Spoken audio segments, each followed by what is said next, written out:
Hello friends, good morning, welcome back to our new blog. কালকে যেন vaccine হয়েছে, কালকে রাত্রেবেলা যেন জ্বর এসেছে। কালকে রাত্রেবেলা একবার জ্বরের ওষুধ খাইয়েছি, আজকে সকালে একবার খাইয়েছি, এখনো ঠিক আছে। আলা দেখছো, মাত্র জানুর মামু ফেলিয়ে দিয়েছে, মাথার মধ্যে ব্যথা হয়েছে, হালকা লেগেছে, বেশি লাগেনি। কার না তুমি তো দুধ করে ওটা কাউকে। এদিকে চলছে আজকেও মেশিন, 16 মিনিটস বাকি। আর এদিকে অলরেডি কাপড় মেলা হয়েছে, মেশিন ধোয়ার পরে আরও কাপড় মেলা হবে। আর আরও কাপড় আছে ধোয়ার জন্য, কতগুলো করে কাপড় হয়। কলপারে বাসনও পরে আছে, ওগুলোও মাজতে হবে। বন্ধুরা, নিলাম হচ্ছে মাছ, রুই মাছ, টাকা নিয়ে যাচ্ছি দেওয়ার জন্য।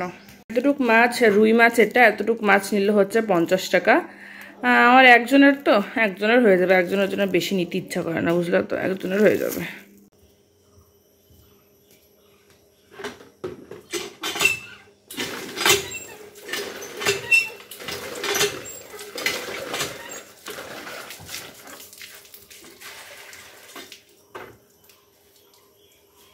আজকে রৌদ্রটা তোমরা দেখতে পাচ্ছ, কি পরিমাণে রৌদ্র দিয়েছে।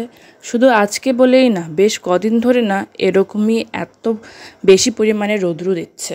আর এমন রোদ দিলে তো ভীষণ পরিমাণে গরম পড়ে, আর এই গরমে সবার একদম নাজেহাল অবস্থা হয়ে যায়। মনে হচ্ছে যে ফ্যানটাও যেন ঠিক মতন কাজ করছে না। তো যাই হোক, ওদিকে জানুকে শুইয়ে রেখে এদিকে দেখো আমি কাজগুলো সুন্দর করে নিচ্ছি। কিছু এঁঠো বাসন ছিল, সেগুলোকে মেজে নিচ্ছি, কিন্তু খুব বেশি ছিল না। দেখতে পাচ্ছ কড়াই, হাতা, খুন্তি, চামচ, চাকু, বাটি এগুলোই কিন্তু ছিল, তার থেকে বেশি একটাও ছিল না। তো অল্প কটা বাসন ছিল, এগুলো বাসন মেজে নিয়ে মাছ টাছ ধুয়ে এবার সুন্দর করে স্নান করে ফ্রেশ হবো। আর আজকে আমি একটু বেশি কাজবাজ করছি। একটু বেশি বলতে গেলে কি, জেনারেলি তো আমি অত কাজবাজ করি না, খালি যতটুকু আমি খাই ততটুকুই করি। কিন্তু হচ্ছে আজকে একটু বেশি কাজ করছে। আজকে হচ্ছে পুজোটাও আমাকে দিতে হবে, বুঝলে তো। অন্যদিন তো মা দেয়, মা পারবে না, তার জন্য আমাকে দিতে হবে। তো চলো এখন বাসনগুলো সুন্দর করে মেজে নিই, মেজে ধুয়ে তারপরে আবার ওদিকে মাছটা ধুতে হবে। আচ্ছা, তোমরা এতক্ষণ যদি আমার ভিডিওটা দেখে থাকো এই অবধি, তাহলে তোমাদের অসংখ্য ধন্যবাদ। একটু আমার চ্যানেলটাকে সাবস্ক্রাইব করে আমার পাশে দেখো, আর ভিডিওটা ভালো লাগলে কিন্তু একটা লাইক করে দিও। আর তোমাদের কোনো বক্তব্য থাকলে সেটা কিন্তু কমেন্টে তোমরা জানাতে পারো। আমার কিন্তু তোমাদের কমেন্ট পড়তে অনেক বেশি ভালো লাগে। তো আজকে কী মাছ নিয়েছি সেটা তোমাদেরকে বলাই হয়নি। আজকে নিয়েছি হচ্ছে রুই মাছ, মাত্র 50 টাকার মাছ। এখানে দেখো কাকু কী করেছে, একটা বড় পিসকে এরকম করে 4 ভাগে কেটে দিয়েছে, আর তার সাথে অল্প একটু ডিম আর অল্প একটু তেলও ছিল, মানে একদম সামান্য। তো ডিমগুলো দিয়ে আমি পরে না বড়া বানিয়েছি, খুব ভালো হয়েছিল খেতে। আর দেখো মাছের পিসগুলো ছোটো ছোটো হয়েছে, কিন্তু খুব বেশি টেস্টি হয়েছিল, মানে আমার জন্য না হয়ে গেছিলো। মাছটা খেতেও একদম ফ্রেশ ছিল। এখানকার মাছগুলো তো এরকম ফ্রেশই হয়, ফ্রেশ মাছ যেন যেভাবেই রান্না করো না কেন খেতে খুব বেশি ভালো হয়। খালি ভাজা মাছ। এদিকে আমার রান্নাঘরটা পুরোটা ঝাড় দিয়ে সুন্দর করে মুছলাম, অ্যান্ড তারপরে দেখি বারান্দার মধ্যে বালু, জানো, কার রাগটা না ওঠে তোমরাই বলো। এই যে ঘরটা সুন্দর করে মুছলাম, দাঁড়াও, দরজা সব খুলে দিলাম, দরজা জানলা, গ্যাসের টেবিল, প্লাস হচ্ছে নিচেরটা ঝাড়ু মারলাম, মুছলাম। এখন দেখি হচ্ছে এই বারান্দাতে বালু। আমাদের টাইলসের ঘরে আসার পর বাসন রাখার পর দেখি খুবই বেশি নোংরা হয়ে গেছে, তার জন্য ওগুলোকে তো সুন্দর করে পরিষ্কার করলাম আর তোমাদেরকে দেখালাম। প্রথমে হচ্ছে ঘরটা ঝাড়ু দিয়ে ঘরটা মুছে নিচ্ছে, গ্যাসের টেবিল, গ্যাস এগুলো সব মুছে নিচ্ছে। সেগুলো আমি ক্যামেরা অফ করেই করেছি। তারপরে কি দেখি যে বারান্দাটা দিয়ে আমাদের ঘরটাতে যায়, সেই বারান্দাতে এক গাদা বালু। আসলে কি বলতো, এই বারান্দাটাতে না স্কুটি রাখা হয়, তো স্কুটিটা নামানো হয়েছে, তার জন্য ওই স্কুটির টায়ারে যে বালুগুলো না সেগুলো রয়ে গেছে। তো এগুলো পারিয়ে আবার যদি ওই ঘরটার উপরে যায়, ঘরটা আবার বালু হয়ে যাবে, কোনো লাভই হলো না আমার ঘরটাকে ঝাড় দিয়ে মুছে। তো তার জন্য আবার হচ্ছে বারান্দাটাকে আগে ঝাড় দিয়ে নিলাম। আর এগুলো করতে করতে আমার তো খালি মনে ভয় করছে যে জানু কখন উঠে যায়, কিন্তু না, গিয়ে দেখি জানু সুন্দর করে ঘুমোচ্ছে। দেখো খুব সুন্দর, ওকে না দোলনার মধ্যে রাখলেও একটু ভালোই ঘুমায়, মানে দোলনার মধ্যে দোল দিলে সে ঘুমিয়ে পড়ে। দেখো আমি সুন্দর করে স্নান করে রেডি হয়ে নিয়েছি। এখন জানো তো আমার একটা অনেক বড় কাজ আছে, সেটা হলো পুজো দেওয়া। এখনো পুজো দিনে আর প্রচণ্ড পরিমাণে খিদে পেয়েছে, কিছু খাইও নেই, পুজোও দিইনি। আসলে জানুর কালকে জ্বর এসেছে, তো প্রচণ্ড পরিমাণে কান্নাকাটি করছে। এখন মাকে দিয়ে আসলাম, খাচ্ছেও না ঠিক মতন। এবার আমি কোনো রকম করে খালি পুজোটা দিয়ে তারপর রান্নাবাড়ি করি। মাছ নিয়েছি, মাছ রান্না করবো, মাছগুলো এখনো রান্না করিনি। তো বন্ধুরা, পুজো দেওয়া আমার একদম শেষ, আর এত গরম আজকে পুরো ঘেমে গেছি। শীতলাও সুন্দর করে পুজো দিয়ে নিয়েছে, আর এদিকেও সুন্দর করে পুজো দিয়ে নিয়েছি। এই দেখো এখন তুলবো প্রসাদ, তার জন্য বাটি নিয়ে এসেছি। এই দেখো সবাইকে কি সুন্দর লাগছে। আজকে প্রসাদে আছে চিড়ে আর জল, এই দেখো মহাদেব, মা মনসা সবাই। দেখো আজকে আমি অল্প একটু মাছই নিয়েছি, বেশি নিইনি। এখন ওগুলোকে সুন্দর করে নুন হলুদ দিয়ে সুন্দর করে ভেজে নেব, মেখে ভেজে নেব।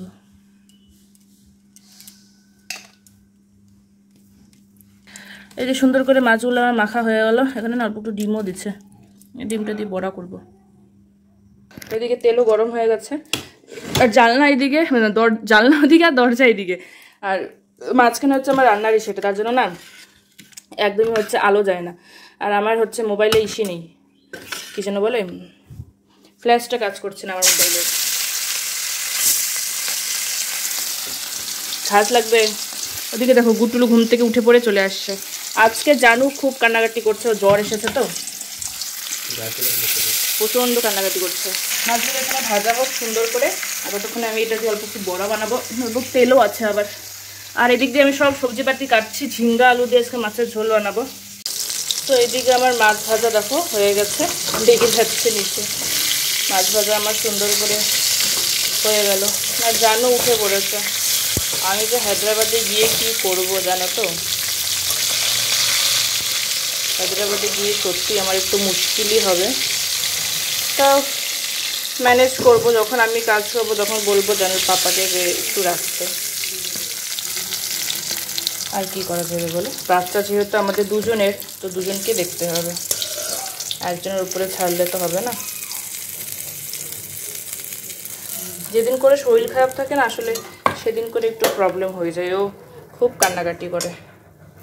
এখন বানাবো হচ্ছে মাছের তেলের বড়া। এই দেখো পেঁয়াজ, অল্প আটা, লঙ্কা আর মাছের তেলটা নিয়ে নিয়েছি, এবার বড়া করবো। এদিকে দেখো সবগুলো সবজি কেটে আমি রেডি করে রেখেছি। এখানে আলু, ঝিঙ্গে, টমেটো, কাঁচা লঙ্কা, পেঁয়াজ, এগুলো দিয়ে বানাবো মাছের ঝোল। আর এদিক দিয়ে আমার বড়াগুলো দেখো পুড়ে গেল, যে সবজি কাটতে কাটতে অ্যারেঞ্জ করতে করতে বড়া আমার পুড়ে গেল। এগুলো হোক। কড়াইতে জিরে ফোড়ন, জিরে আর কাঁচা লঙ্কা ফোড়ন দিয়ে পেঁয়াজগুলোকে সুন্দর করে একটু ভাজা ভাজা করে নিচ্ছি, তারপরে বাকিগুলো দিয়ে দেবো। আমার সিম্পল রান্না করতে অনেক ভালো লাগে, খেতেও অনেক ভালো লাগে। এদিকে দেখো বড়াগুলো আমার পুড়ে গেল। জানু আসছিল দেখতে আমাকে আমি কি করছি, তো চলো। হ্যাঁ তুমি জানুকে এখন এক হাতে নেওয়াই যায় না। রান্না করছিলাম, রান্না করতে করতে জানু আবার আমার কোলে এসে পড়লো। ও 3বার এসে দেখে গেল আমি কি রান্না করছি। হ্যাঁ হ্যাঁ আজকে যেন শরীরটা খারাপ না। হ্যাঁ হ্যাঁ হ্যাঁ ও লে এই এখানে রাখি বাবা। হ্যাঁ আজকে জানু শরীরটা খারাপ না, তার জন্য ওকে বারবার মাম্মার কাছে যাচ্ছে, বারবার বারবার। না না বাবা, আচ্ছা দেখা যায়, বাচ্চা দেখা যায়, বাচ্চা দেখা যায়। এই যে এই যে এই যে দেখো দেখো এদিকে দেখো, এদিকে দেখো পাপা, আবার জ্বরের ওষুধ খাওয়াতে হবে। তো ভাবছি এখন না পরে খাবো, কারণ জ্বরের ওষুধটা না দিনে খালি 2বারই খাওয়ানো যায়, তার থেকে বেশি খাওয়ানো যায় না। না না না না না, আর এত গরম দিচ্ছে, আর ঘেমে তো পুরো অবস্থা খারাপ। ওদিক দিয়ে আমার মাছের ঝোল একদম রেডি হয়ে গেছে। না বাবা না। এদিকে দেখো আমার হচ্ছে আলু ঝিঙ্গে দিয়ে মাছের ঝোল পাতলা করে, এদিক দিয়ে বড়া যেগুলো পুড়ে গেছে। তো চলো আমি লাঞ্চটা সেরে ফেলি। দেখো জানু কান্না করছে, দেখো দেখো সবাই দেখো, সবাই দেখো বাবাটা কান্না করছে, দেখো। হ্যাঁ আরো কান্না করছে, দেখো দেখো দেখো ভালো করে দেখো, ভালো করে। এই দেখো জানুকে এভাবে নিয়ে এবার এরকম এরকম এরকম এরকম করে করে করে করে ঘুম পাড়াবো, দেখি ও ঘুমোয় কিনা। ভাত খাওয়ার পরে আমার না প্রচণ্ড পরিমাণে ঘুম পেয়েছে, কিন্তু কি করব বলো, এদিক থেকে তো জানু ঘুমোচ্ছে না, তাই আগে জানুকে সুন্দর করে ঘুম পাড়িয়ে নিচ্ছি, তারপরে আমি ঘুমাবো। কিন্তু জানো তো আজ দুপুরে জানু এক ফোঁটাও ঘুমাবে না। আমি 3-4বার তাকে এমন করে ঘুম পাড়িয়েছি, আর শুয়ে দেওয়ার পরে সে আবার উঠে পড়েছে, তাই আজ দুপুরে আমার ঘুমটাও কিন্তু হয়নি।